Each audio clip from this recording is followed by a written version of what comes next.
O que está acontecendo com a bolsa? Por que mudou tudo de um dia para o outro? Já fazem dias que Bovespa está em queda, chegando a ser a maior série negativa em 40 anos. Um dos principais fatores para isso estar acontecendo é a economia chinesa, que vem sofrendo com a recuperação mais lenta que o esperado da economia. Fora todos os outros fatores, como os juros norte-americanos, a situação do diesel e o arcabouço fiscal. Vou te mostrar todos esses problemas de forma detalhada agora.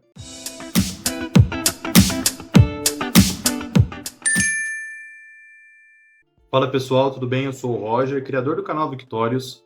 E antes de tudo, eu peço que vocês se inscrevam no canal para vocês voltarem a receber meus conteúdos e também para me ajudar a crescer esse projeto aqui, tá bom? Então me ajudem a chegar nos 1000 inscritos. Certo, mas vamos lá.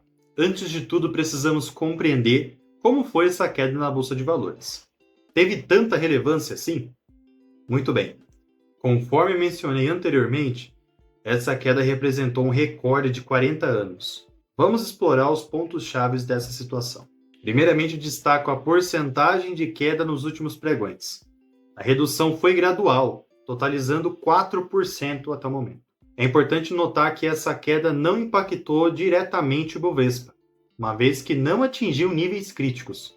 Se a gente comparar com quedas históricas de 30%, por exemplo, no passado, a situação atual parece bem mais controlada. Outro aspecto a ser considerado é a relação com a realização dos lucros. Investidores que obtiveram ganhos significativos costumam vender ações para colher os lucros, influenciando a dinâmica do mercado. Essa venda de ações é uma reação normal após uma queda expressiva. A análise da média dos preços é crucial para entender a movimentação do mercado. Observar a média dos últimos pregões é uma prática que eu costumo recomendar. E para isso, nós vamos utilizar o gráfico de diferentes intervalos, como o gráfico diário e o gráfico semanal.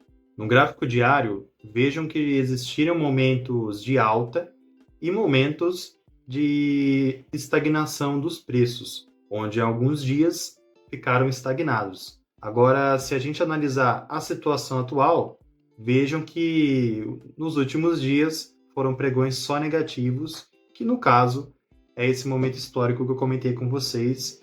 No gráfico semanal, identificamos uma tendência de queda mais acentuada. Isso indica que a tendência de queda pode continuar por um período, antes de eventualmente se recuperar. Agora, considerando o horizonte mais amplo, examinamos o gráfico mensal. Percebemos que houve períodos laterais seguidos por momentos de alta. No entanto, a partir de 2021, a tendência se tornou mais baixista. Em 2023, com a antecipação da queda da Selic, o mercado reagiu iniciando uma nova tendência de alta. Essa queda recente é natural, especialmente quando consideramos que estávamos acima da média de períodos anteriores. É importante ressaltar que fatores externos e internos podem impactar o Ibovespa. Questões políticas e econômicas globais têm influência direta. Embora a tendência de longo prazo seja positiva, eventos específicos como na Vale e Petrobras podem afetar essa trajetória. Portanto, é fundamental combinar análise técnica com uma análise fundamentalista para tomar decisões bem elaboradas. Fique atento não apenas ao gráfico, tá, pessoal, mas também ao cenário macroeconômico. A queda recente pode resultar em um mercado estagnado temporariamente, mas com a diminuição da Selic, dá para a gente esperar uma recuperação gradual. Em resumo, estamos passando por um período desafiador, mas ao considerar todos os fatores, podemos manter uma perspectiva otimista a médio e longo prazo, que é o nosso objetivo aqui, né? Agora, o que está acontecendo para a Bolsa Brasileira estar caindo assim? Bom, primeiramente precisamos analisar o cenário da economia chinesa. Recentes dados econômicos da China mostram que a produção industrial cresceu 3,7% em relação ao ano passado, em julho. No entanto, esse crescimento é mais lento comparado à leitura anterior, que era de 4,4%.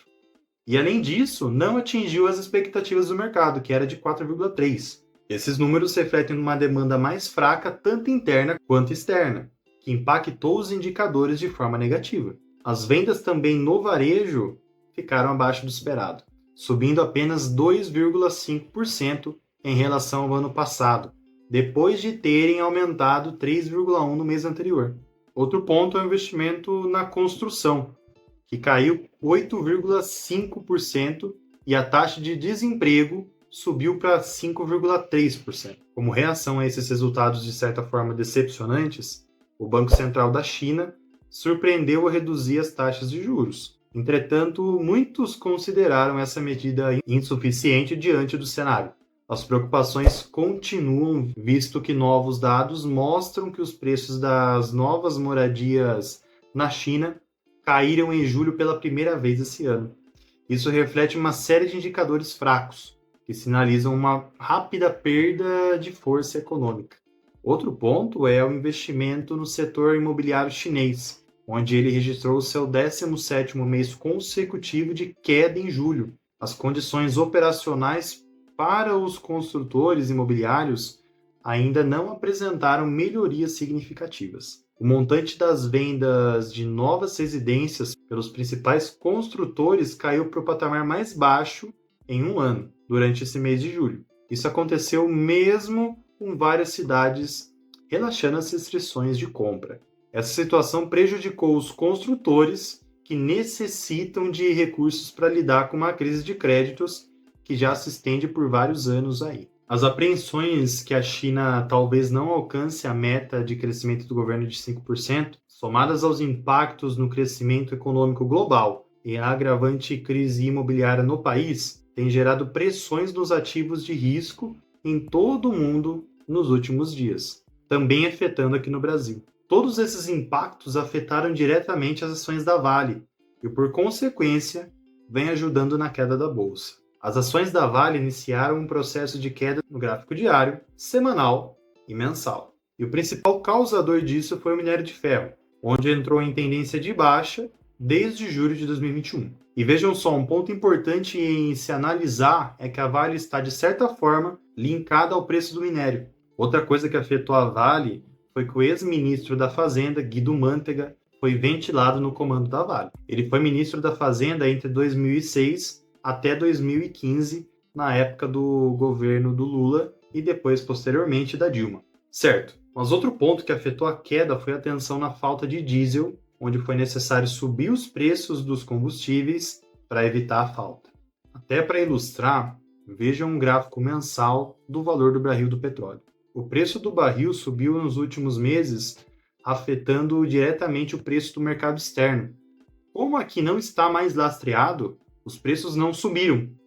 Isso afetou as importações, pois as empresas do setor não veem mais vantagens em importar, pois aqui no Brasil os combustíveis estão mais baratos. Só que por conta da Petrobras não suportar a demanda interna, começou a faltar aqui no Brasil. Esse tópico já está resolvido devido ao aumento do preço dos combustíveis recentemente. Mas cabe ficar atento a esse setor, onde por conta disso, na minha opinião, ficou uma impressão de instabilidade por conta dessa nova política. E como todo mundo sabe, em renda variável não é bem visto isso.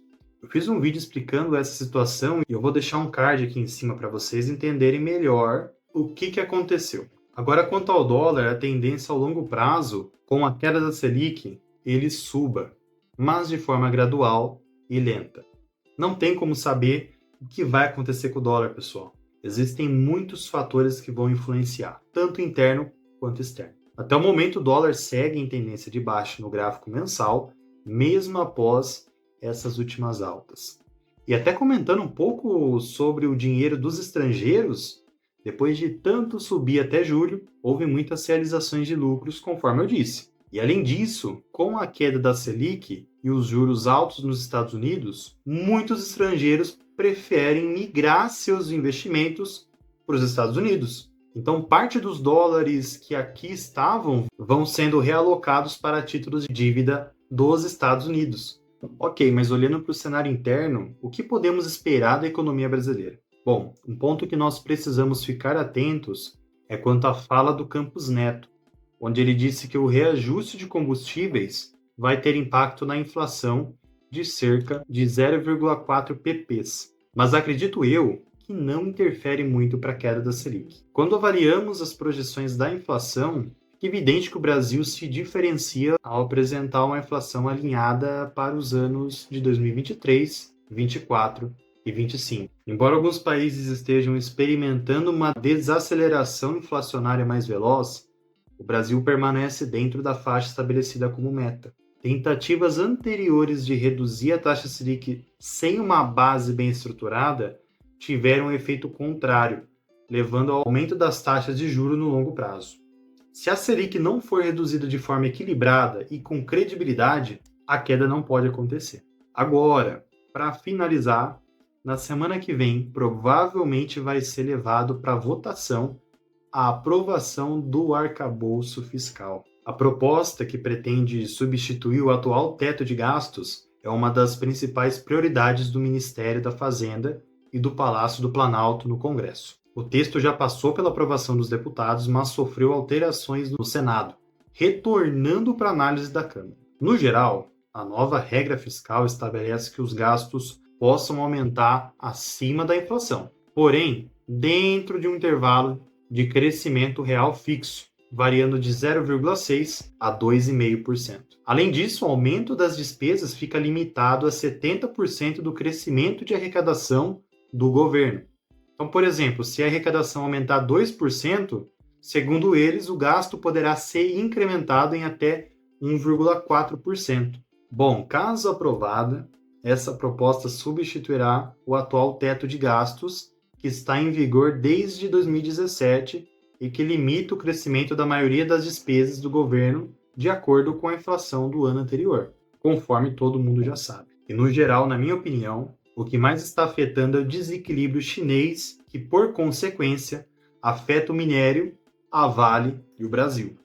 Mas a falta de liquidez devido à realização de lucros, a questão do desequilíbrio dos combustíveis e também a situação do arcabouço fiscal, que vai acarretar mais impostos e gastos públicos, também trouxeram instabilidades para a Bolsa. Eu acredito que essa queda, que já é a maior queda em sequência da história, não vai ser tão relevante no longo prazo. Mas caso esses fatores ou até novos fatores surgirem ou piorarem, a Bolsa vai sentir. Mas até o momento, pessoal, saibam usar todas as oportunidades que surgirem. E agora, para vocês, quais desses fatores podem comprometer no longo prazo? Deixem aqui embaixo. Até aproveitando essa questão, eu vou deixar um vídeo que eu fiz explicando sobre todo o nosso cenário econômico atualmente. Lá tem todos os investimentos que podem se beneficiar, tá? Dê uma olhada depois. Bom, eu peço que para quem ainda não se inscreveu no canal, se inscrevam e deixe aquele like. Vai me ajudar bastante nela, tá? Bom, é isso. Um grande abraço a todos e fui, galera.